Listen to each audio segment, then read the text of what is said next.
Welcome back to DreamHack Summer 2012. My name is Joe Miller. Joining me is the one and only Demon. How are you doing, Demon? I'm a little croaky, but I'm getting there.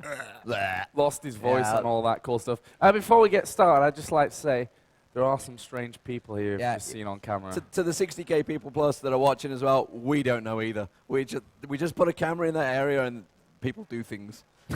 Slightly strange. But we are going to be bringing you Group B now. Obviously, Group A earlier on before we saw the show match, which the Riot guys actually managed to win. I was pretty impressed with that. Yeah. So good job, yeah, Riot. But did you notice that they had to bring Lycus? Because yesterday they got absolutely hammered, so they're like, yeah, we need to bring one of our decent Riot players in to play this game. And moved Abwars into support, by the way. Yeah. So he finally found his real role. But first game of the day is going to be CLG of the day. Of Group B for this day is going to be CLG versus Mebdy's Minions, which is a team which probably none of you even know who they are. It's luckily, Kings, yeah. me and Demon have actually casted some of their games before in a slightly different lineup.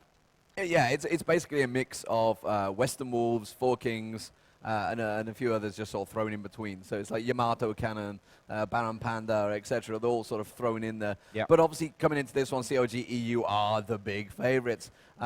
You've actually got them as favorites for winning the tournament. Actually, I was at top 3, and I said in no specific order. But sure, they But Wicked took it as you were going to win. So he took a great offense to me saying Moscow 5. Let's put it that way. He's like, what? You don't think we're going to win? He's not happy with me I don't know. We've got to see how they turn up today. But yesterday in the BYOC tournament, which is where they qualified from, of course, they didn't get through from online. They actually managed to get themselves some notebooks and get here. Thanks to the fans, actually. You guys actually paid for CLG to be here. So a lot of good money stuff as well. for doing that. Yeah, we're not going to go there. But yeah, I mean, we're just waiting for the picks and bans to get underway. Hopefully they'll be starting sometime soon. I'm not sure if that's live or... Well, we've got Ari banned for CLG, so... But we don't know if they're actually live or not. I don't know. I don't know if it's all working. Anyway, so, nevertheless, Freak has joined us. He's at the front there. Hi, Freak! Hi. We all love you too. I'm not sure about this thing though. This whole thing going on here. I quite enjoy it actually. The crowd love the chin strap. The chin strap. I thought about shaving my beard into something a little more cool. It's going to go ginger. You know, I am Captain Redbeard. Yeah. After 4 days of not shaving. Bit northern there. I am a Redbeard. Irish heritage and stuff like that. So we are in the bans and the picks. Actually, my screen. Yeah, you got crashed. But it's all good because we got picks and bans on my screen, so it's all good. I like the Windows bar as well. That's nice. That's very affectionate. But you can see it's going to be Ari, Yorick, Morgana was banned out, Anivia, Shen, Urgot. Pretty generic bans there by Mebdis. They've completely focused on CLG. They knew, obviously, they didn't want to get Anivia in there or Urgot. Crepo picking up Nautilus. So Nautilus in the jungle, that's going to be for Snoopay. And it looks like we're going to have AP Cogmore in the middle. It's going to be an interesting one straight away. Soraka as well being picked up. For Mebdy's Minions, we do finally have them on the screen. It is going to be Ash, so it's going to be Ash down the bottom. Mid lane will be Baron Panda, so I'm not too sure what AP he's going to go with. Wow, we're going to have a Dunk Strat coming out. That's going to be Jarvan being picked up along with Udyr. That's a pretty tanky team. I'm on my own. It's all good. Freak, step in. Now's your chance. As Joe managed to randomly run off. But you can see Janna Ash combo down that bottom lane. It is a pretty strong lane. But this is the first time, I think, that CLG have been able to use AP Cogmore. It was banned out for them throughout the open bracket tournament. Yeah. Obviously, Anivia would be one of his fallbacks, but he's got so many champions in that mid lane he can use. Karthus was available. He didn't go with him, though. Yeah, I'm interested to see how this all pans out because Mebdy's Minions actually let me in on their whole strategy.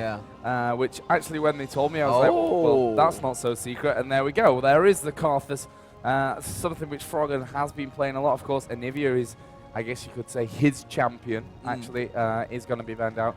But, you know, they said they want to basically try and take Wicked out of this game. They're going to try and camp this top as much as they possibly can. They also had something surprise in store, apparently, for the jungle. So we'll see about that.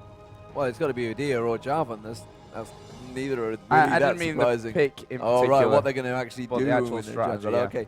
Well, I mean, camping Wicked top is something that Curse do and works very well. So they've been used to doing that. It's a strong strategy that, you know, Curse developed. And Curse actually feel very strong against CLG. They're like, yeah, we're quite happily at CLG. You know, we feel we can take them out. There's Moscow 5. Who are playing in this game. Yeah, they're just practicing, they're warming up there, but they have arrived, yeah, so they've been doing interviews as soon as they walked in the door. Actually got quite a lot of autographs, those guys. They've become pretty popular.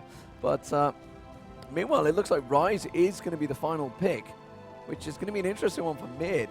Rise against Karthus, not really got the range advantage, just have the quick burst potential in there, but not really got the range advantage. So I'm not so sure how that one's going to work out. We are assuming, of course, that is going to be Cockmore down the bottom now, which, you know, CLG could throw something crazy in there. We've seen Karthus mid-jungle anywhere, but we are going to guess that Froggen is going to stick with that one.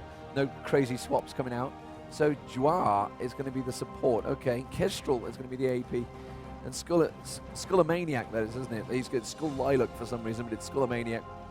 Of Western Wolves, I think. Yeah, so Yamato and Skullamaniac from Western Wolves. Testing my knowledge now of the European scenes. I'm just going to let you you're just going to let me hang. Yeah, I can see it. Like, you're just not helping at all here. So, I mean, obviously CLG coming into this one as big favourites, Joe.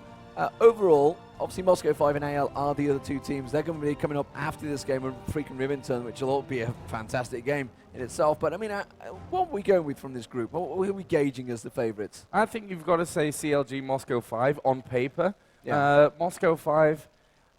I don't know, online they've not done super amazingly well recently, but the thing is, when they come to LAN, you don't really know what they're going to do. Yeah. I mean, form suggests that they're going to be awesome and probably not lose any games on their way to a victory. But that could change. You know, this group is not an easy one. You've got, aside from CLG, absolute legends in there. You've got Mebdi's minions, which, by the way, Mebdi is Yamato Cannon's second name. Yeah. They could end up pulling out a surprise. At the end of the day, in the group stage, it's best of one. And they may, you know, come out with something surprising and catch one of these teams off guard. Just something a little strange, a little unorthodox that would catch the team out. It's entirely possible. You know, they've gone with Jarvan and Udyr, so they've got a bit of a dunk strat there. They want to get a big stun on. They've got a lot of crowd control, really, overall, so maybe that's what they're going for in the overall fight. CLG tend to be... they could go with a passive farm. They will... I mean, I was speaking to Wicked earlier, and he said, we will quite happily sit there for an hour and farm if we have to. So quite happily commentate that as well. Whereas Moscow 5 said, nah, you got to go all in. You got to get in there and win. They're quite happy to just go full aggression. So that's the difference in the mindset between these guys. It's like Alex was like, nah, you're doing it wrong. You've just got to go aggressive. So we are underway. As you can see, the blue team is going to be CLG down the bottom. I'm guessing they won the coin flip. We didn't actually do a coin flip over here. The admins would have done that. And it is going to be Mebdi's Minions, which I'm going to be calling all sorts of names throughout this one. Probably 4 kings I'll end up with. They are going to be on the red team in the north. So, honestly, Joe, this team, after seeing the team setups, if you ignore it is CLG, what would you go with the team comp? I still like CLG's lineup. Yeah. Better. Okay. If I'm honest with you. You know, Karthus has been a mainstay of this tournament already. The ultimate, it goes without saying, a great initiator, a great finisher. So many different options. You know, he's going to get in the faces with Defile. You're going to have Wicked dashing around champion to champion. You're going to have Yellow Pete at a distance just hammering away. And I think this is just generally a very hard setup to beat. Using that ping ward straight away, making sure. And actually said, you know, our super secret strat, we're going to ward the river. Yeah, that was, and I was like, well, that's super secret. That's revolutionary right there. But let's get a bit of a gauge from the crowd, because the crowd seems to have filled up here. Who wants to see Mebdi's Minions dethrone CLG? Quite a few, quite a few. Who wants to see CLG.EU take this one? Yeah. I thought so, but actually Mebdi's have got quite a few chances in there. They've got quite a few Swedish players, you know, playing for them. So exactly, they're like the Swedish hopefuls, maybe as you know, more of a team of Swedes, I guess, than anyone else. A bit like the Euros. Let's not talk about football as English people in Sweden this weekend. Yes, let's not go down that route. It was a good night, that's all I can say. So blue buff is going to be picked up. Skullamaniac will be starting off that. He is going to head off towards the... is he going to go for a gank straight away? I'm trying to see which route he's going to pass. No, he's going to go straight off towards the raid. So pretty standard stuff there. Red buff will be picked up by Snoopy. Snoopy starting out on that one on Nautilus. So the lanes, as they stack up, you can see Wicked versus Yamato Cannon. That is Jarvan versus Aurelia. And a quick Dragon Strike straight away. The middle lane, Baron Panda versus Frog, and Baron Panda is a Swede. I can assure you of that one. So he was one of your local talents. Down the bottom lane, it is going to be Janna and Ash. That is Jawar. I don't know how I'm going to pronounce that one. I don't know. Kestrel as well versus Yellow Pete and Crepo. Crepo, the only Scottish-Belgian man that I've ever met, with a guy with a Scottish accent. He just mimics Snoopy. He's like having daily lessons. I'm not sure. Yeah, Crepo does speak with a Scottish accent, which is slightly weird. But I already talked to him about that. He's like, yeah, it just happened. So, how is this game going to shape up? Obviously, no first blood in these early moments. Up at top, though, we know that Yamato Kan is actually... Jarvan is one of his mains. So yeah. We're going to be seeing, actually, the I-45, the last event in the UK, which they actually finished second in as the Four Kings team. Jarvan was banned against him pretty much every game in the top games where people actually knew who Yamato Kan was. Wicked could be in trouble here, actually. We do have Skull coming in. And, well, deciding, yeah, just not to bother with that one. Obviously, Wicked does have his flash available, so probably would have escaped from that one anyway. Yeah, but he could have made him, could have forced him to burn it. I'm not too sure why he didn't go for it. Looking like he might try and sneak around the backside of Carpus now. It's a little bit early. He's only level 3, so he's not really going to be able to tank up a turret too much. So he's just going to pass by and realize, okay, no, we're not really going to get the gank there. But Jarvan's doing pretty well at the top there, so he's forcing Aurelia to start using those health pots up.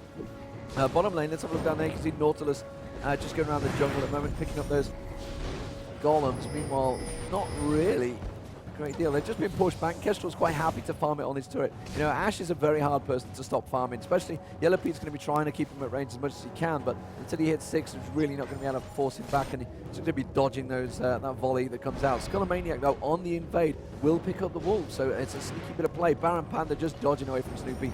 No chance he was getting anywhere near that one. Yeah, moving away nicely, and will stay safe.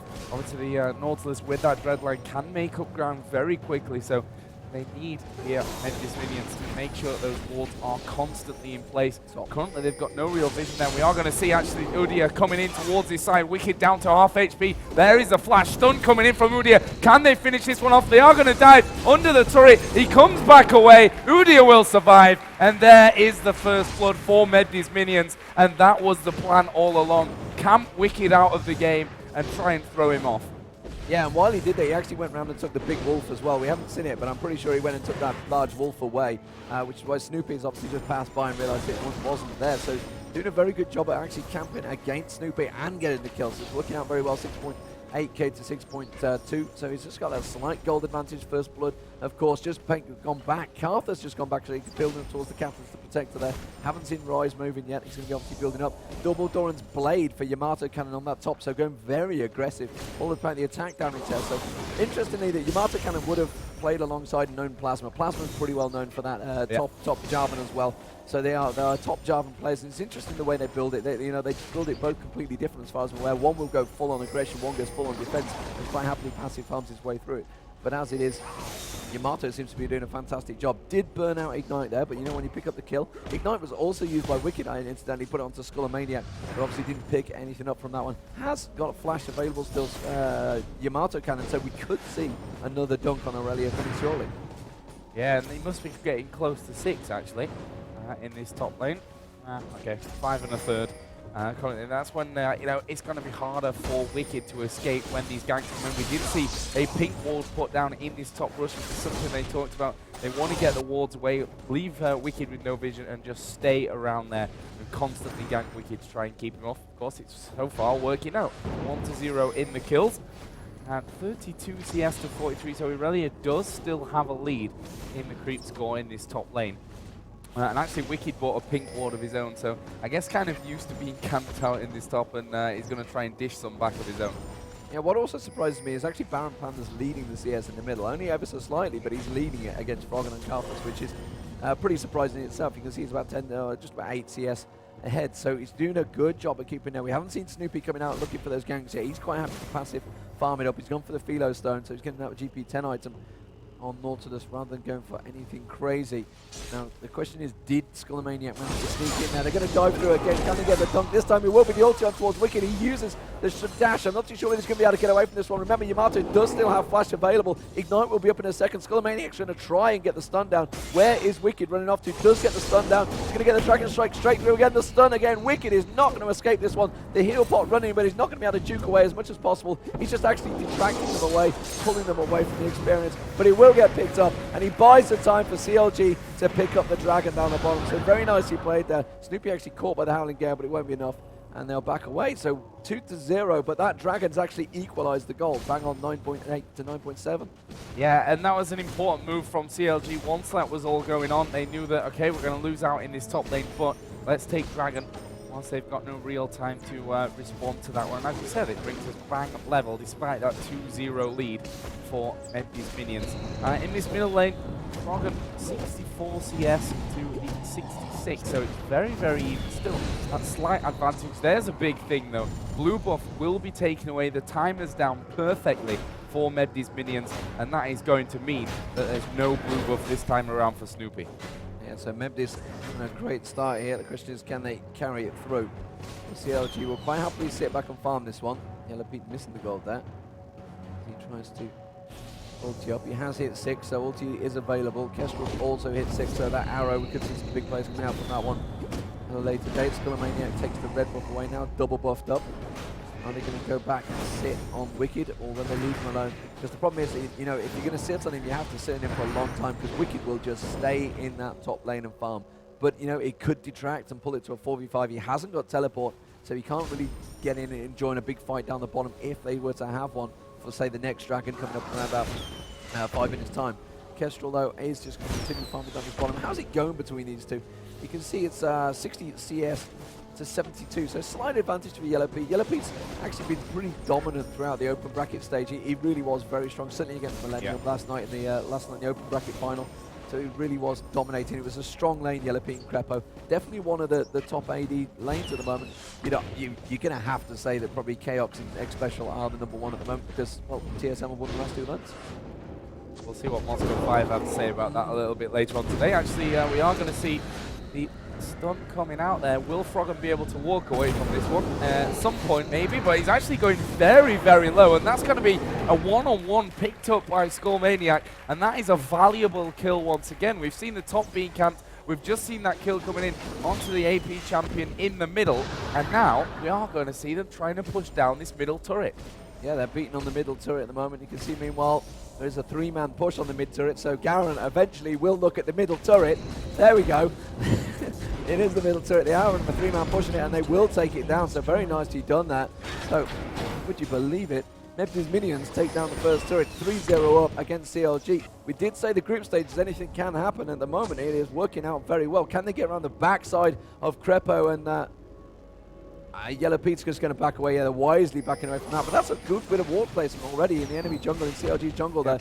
We can see that Java's returned back to the top lane, so he's going to be once again dealing with Wicked. Looks like Wicked, though, has got a little bit stronger this time. Yamato definitely losing a lot of hit points there. Yeah, and they weren't really kidding when they said their strategy is wards.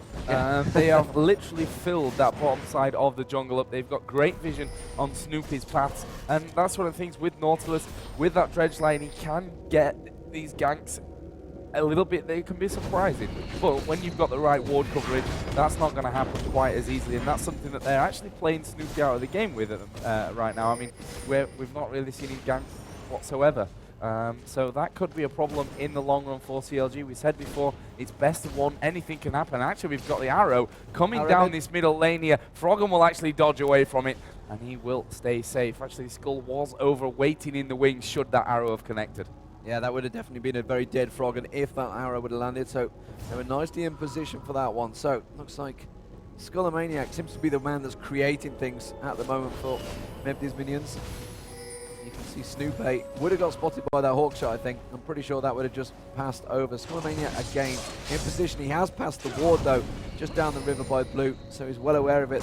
And again, could they push on towards the tower? You can see Wicked trying to use his ult to try and farm as much as he can. Actually backing away. He's worried about the dunk possibilities that Java could come out here. Baron Panda also come up north, so Wisely does back away. That's going to be the second turret going down.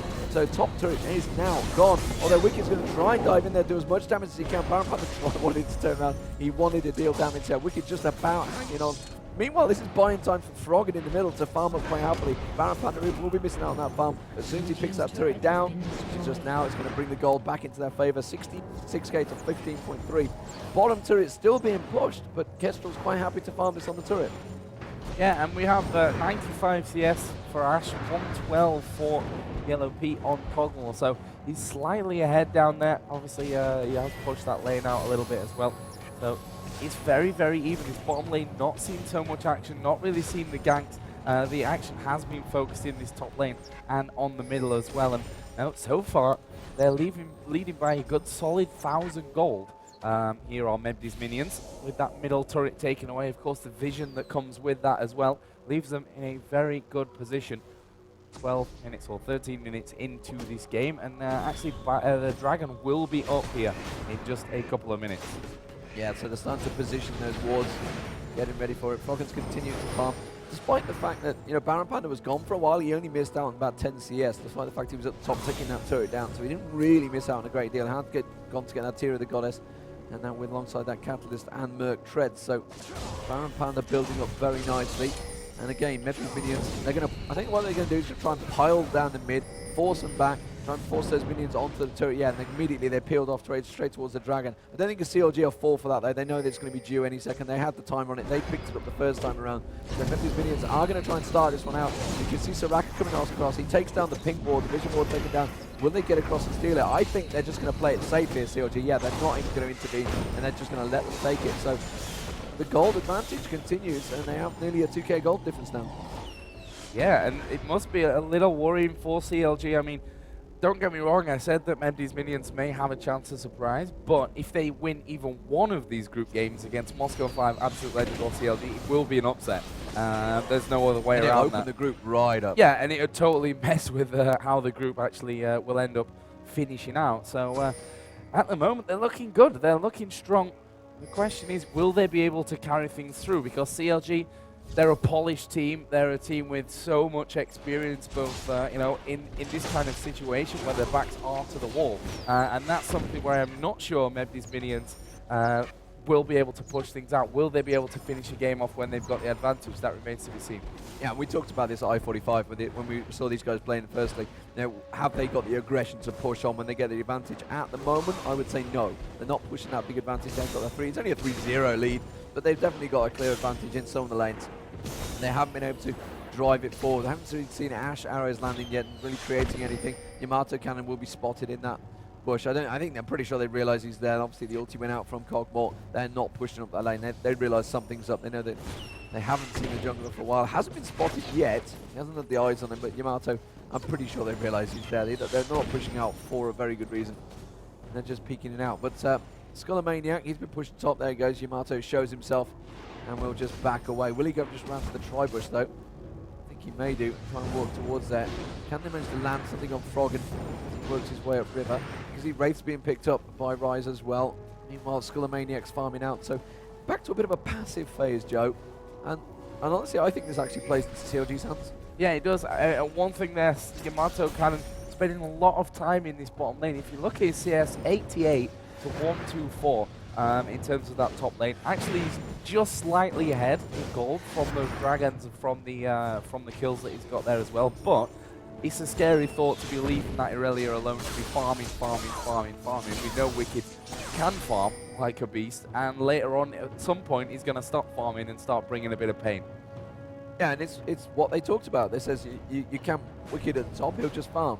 So, yep. Well, that's great. So you know that he's going to do that, so now you need to turn it into your favour. It looks like they're going to try and dive on this bottom turret. They have got a 4-man push onto this bottom turret, so that'll be the 3rd tower of the game if they can get hold of it. But CLG have got 4 members here as well. They feel they can fight for this one. Remember, meanwhile, Aurelia pushing on that top lane. Probably will take top lane down on his own. He's been left alone. Yamato puts a good dragon shot across, picks up those minions, and now we have a 5-man Mebdi's minions team pushing on this bottom tower. They will take down the one turret. Will the arrow land? Oh. That was a terrible arrow. Kestrel really was whiffing that one from a long, well, it was a very short arrow, in fact. Whether he just wanted to do it as an advantage, try and push them back, or whether he really thought he could take it. Wicked will take that top turret down, though, so that's going to be the first turret of the game for CLG. He's going to even things to 3-1. It's not going to even things, is it? 17 minutes gone into this game. 2k gold difference still. That will change as soon as that tower gets picked up. But Mephi's minions, at the moment, they seem a little bit lost. Looks like they're all running from the top, which to me is a bit of a mistake. Yeah, I'm not sure really what they were planning on there. They just walked half of the map, and then they decided, okay, well, we're just going to go home, actually. Udio again getting that ward down by the blue buff. It's going to be crucial to the plan that they've set themselves out here, trying to deny Snoopy as much as they possibly can. And so far, I'd say that it's worked out in that respect, because we've not actually, to my knowledge, seen Snoopy going for a gank. No, we haven't been like non-existent so far. Yeah, he's quite happily sat farming, and it's 30 CS behind Udia, by the way. Whether that's something that his teams maybe told him to do as well, I don't know. Just say like, we know what they're going to do.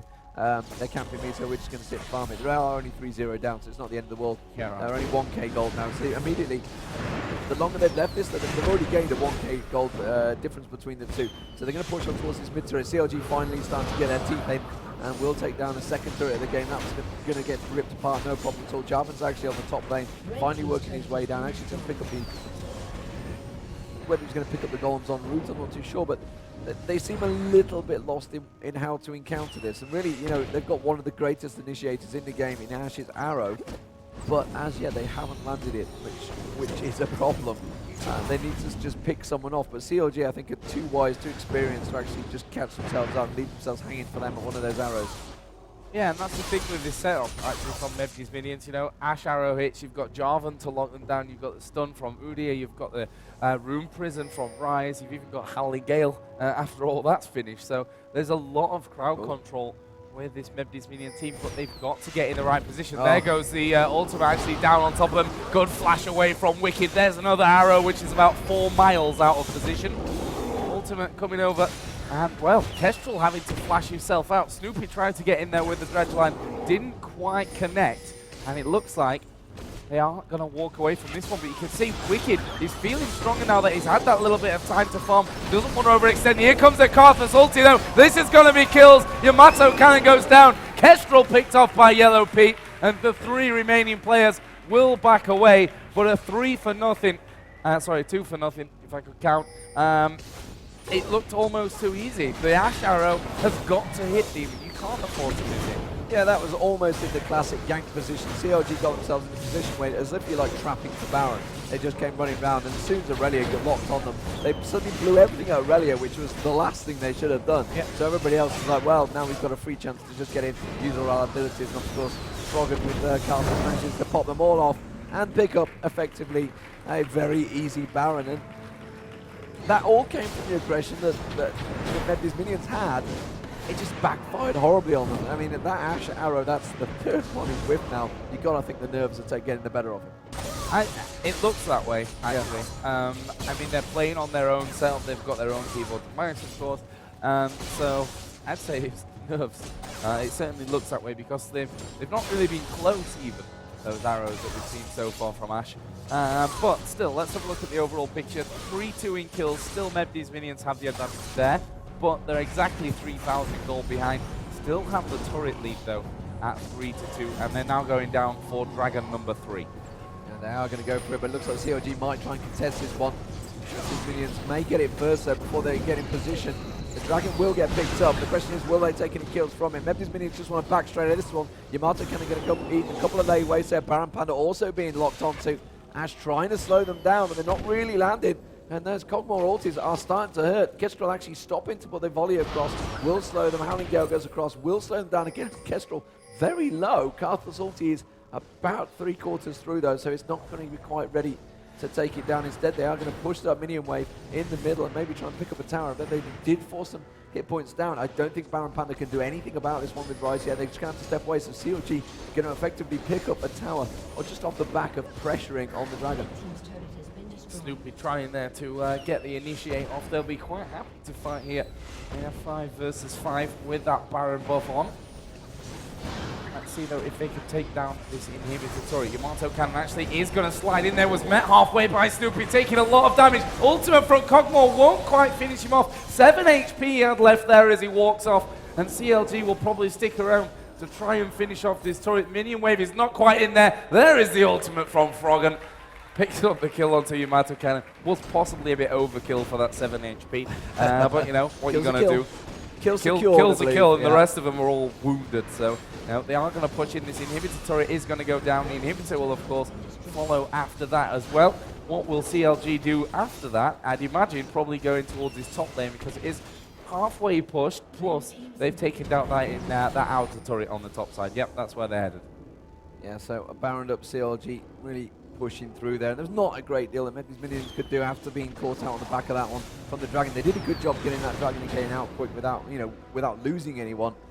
So CLG, are they going to push onto this lane? I would expect them to. I don't think maybe these minions should be fighting for this one. They are going to go towards it, and they are on the turret. I'm not too sure if it's the right choice, though, to fight a 5-man Baroned up CLG. How long is left on Baron? Well, it's about a minute left on Baron as well, so they've still got a lot of time. I think maybe these minions need to back away from this one, or they may well just lose the game right here. You can see Baron Panda getting caught on by that Cogmore shredding through. And actually, Yamato going to have to use his slide. Skullomaniac going in there. The Ash Arrow does go on towards Frog, and that's probably the last person you want to hit. He's quite happy to die in amongst everyone. And you can see them just being ripped apart. Skullomaniac getting a drop there. Yamato cannon actually dunking in on the turret. Cannot take down Froggen. Froggen finally drops, so Baron Panda and Kestrel just going to have to back away from this one. It was a 2-for-1 exchange and the tower for CLG. So they came out on top there, but losing Froggen was not the greatest. And CLG, though, just going to go back and buy. They've got a mountain of gold coming off the back of those kills. Yeah, and that's the real scary thought, that even though they've taken them, or at least stopped the push there from CLG, they've lost 2 guys again. The kills working against them at this point. Nautilus has finished off that Frozen Heart, which is going to slow Ash down quite a lot. She's got Infinity Edge built up. Cogmore actually going in for the Phantom Dancer first, since then picking up the BF Sword and Pickaxe. So working his way up towards that Infinity Edge as well. And Cogmore's only getting stronger from this point as well. I mean, 40 CS ahead of Ash, 104 are his stats as well. But it's Carthus who, to be honest, that middle lane, Baron Panda did a really good job of keeping level with the CS in that early game. Was actually even ahead for quite a bit of it, as well as Wicked takes down that bottom outer turret. But Carthus has just pulled away now. Rod of Age is already done, of course. Needlessly Large Rod, Will of the Ancients is finished in there as well. And I'm not sure that they can really cope with this Carthus when he gets in there in that team fight. Yeah, they're very strong, and of course, obviously, Wicked's starting to do a hell of a lot of damage as well with that Trinity Force on him. Yeah. Just slowly but surely work their way down these turrets. Chipping away, as it were, making their way through. Froggen now in a position. Ward actually getting pushed down there. They are going to push on towards the turret. I don't think they're going to go for this one. Or whether maybe these minions are going to just fight them away here. You can see it's a bit of a ward battle at the moment on that left-hand side of the screen. Just keep poking them wards down, clearing them out. They've actually put 2 wards down, a vision ward after that one. There's another ward that goes down. CLG again going to go across and clear that one out. Wicked will pick that up. It's going to keep pushing in here, Joe. I mean, honestly, maybe these minions could take a lot away from this game. I'm going to go ahead and assume they're going to lose this game, because it's getting to that stage where they're starting to be pressured. Even without a CLG Baroned up team, they're going to dive towards Baron Panda, completely getting caught out there. Snoopy actually getting dunked on. Snoopy may go down to there. He does.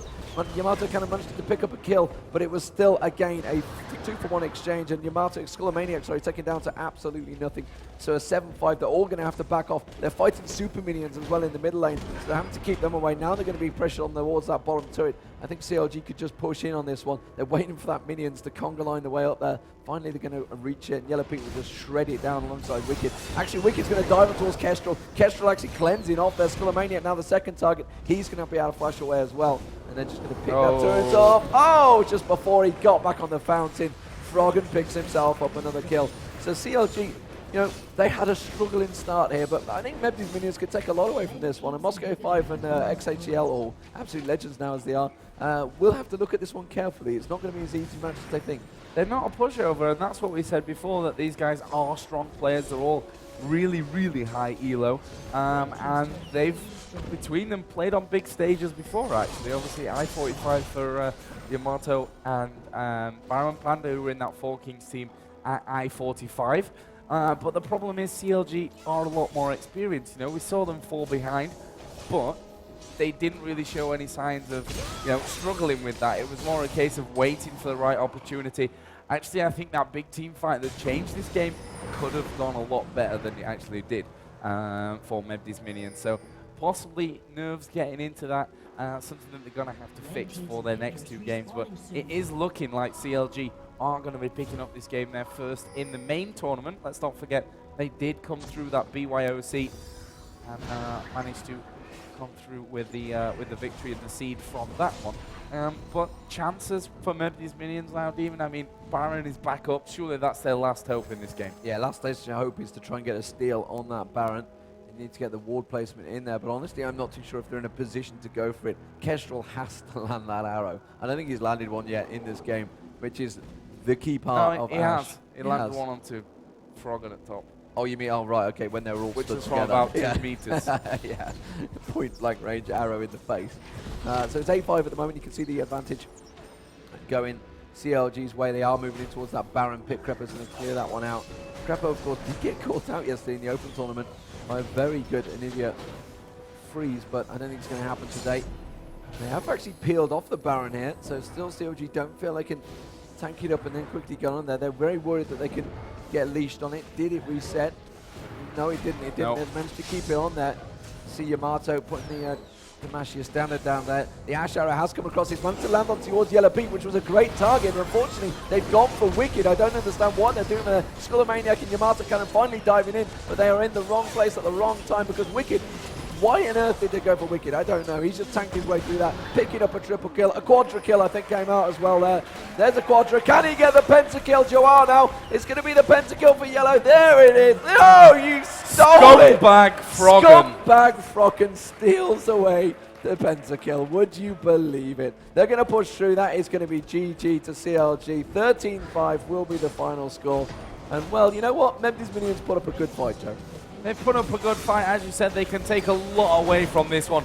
But CLG, more importantly for them, are going to be picking up their first game here in Group B and showing that they are still one of the big favourites for this tournament. Great performance still. If, you know, they had loads of pressure on them. I think maybe these Minions could have done some things a lot better. For instance, Yellow Pete in every single one of those team fights was stood nicely at the back, hammering away, just as Cogmore needs to do.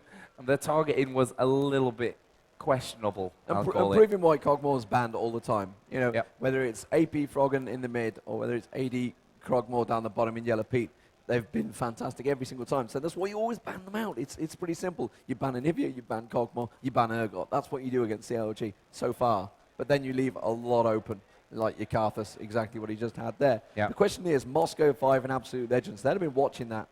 What do they take from that? Because or actually, I think Moscow 5, I think, were just practicing. They didn't really take any notes on it. So would they just come into this? Moscow 5 I've not seen at the event. This is the first time they just turned up today, like about an hour or two ago. Not seen them all weekend, whereas obviously we've had Fnatic here throughout the event. They've just been chilling and enjoying themselves, chatting away, as of Curse as well. Curse, you've been here the whole time. Moscow 5 is the first time. So the question is, have they been practicing solid? You never know with Moscow 5. You never know. You never quite know. Or was it just a long traveling trip? I mean, they're always going to be good. Yeah. But it's a case of to which level of good are they going to be? Are they going to be as strong as we've seen them be godlike at the IEM events? Their 16-1 record, which is in any game, actually, any esports title, a ridiculously strong record, 16-1. And TSM are the only people that pick that one up. I think that unless they're stupid, they won't underestimate Mevdi's Minions because they showed there that they can forge a lead for themselves. But we've said it time and time again, the difference between a good team and the best teams is the ability to take that advantage and turn it into a win. And the thing is because CLG just sat back there, they left Aurelia on his own, and he's like, okay, I've got Trinity Force now. I'm going to leave that top lane, and that's where it just went pear-shaped. Well, Moscow 5 play probably more games than anyone. I think it's safe to say all the ranked 5v5s, they've probably got about 20 ranked 5v5 by now. I've not looked at the last time. Last time we looked, they had about 8 5v5 ranked teams. You know, if they lose a game, they'll just go, right, that's it, just create a new game, new team, away they go through it. So they've probably come against all those players before. They know exactly what they play. Obviously, then they're like, if Tabs was here, they knew they'd ban Fizz against him. So things like that. You know, the Western Wolves players, they're pretty well known, as well as Baron Panda, etc. So Moscow 5 are going to be well aware of it. The question is, RAL, I mean, XHCL, they are a fantastic team, and I'm hoping at some point they're going to go big. Is this going to be the event for them? Because they've performed. We've covered these guys from EU Nordic East long ago, Yep. And we've always thought, yeah, they are fantastic to watch. They are a lively bunch. I'll tell you what, Moscow 5 versus AL is going to be one hell of an aggressive game.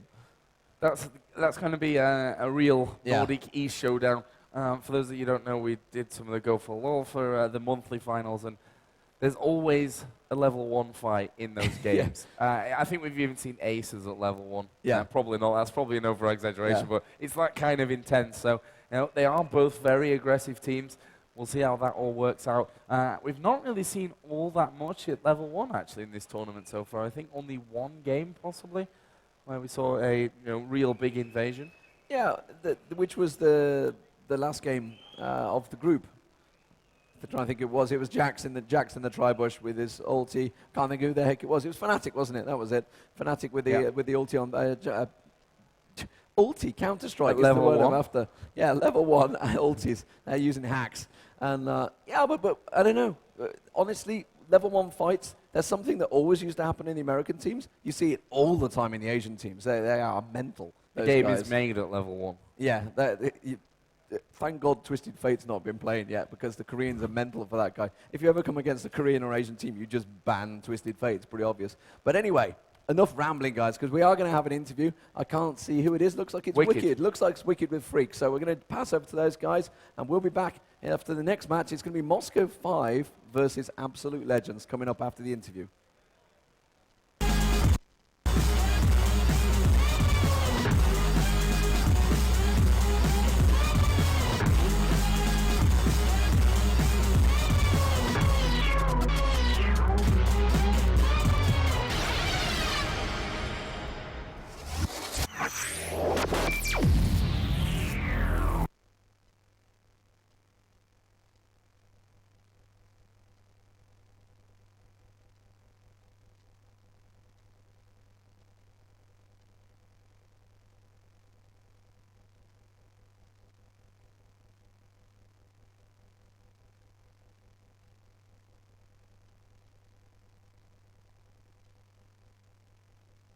Hello. Yes.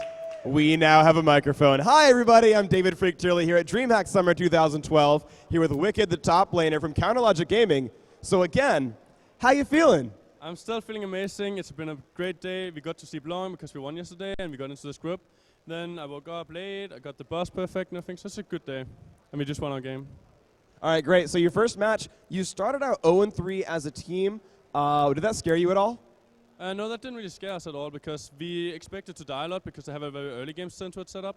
And like we got dragons out of their kills. Sometimes we baited them away and then we got a dragon off it. So that was great.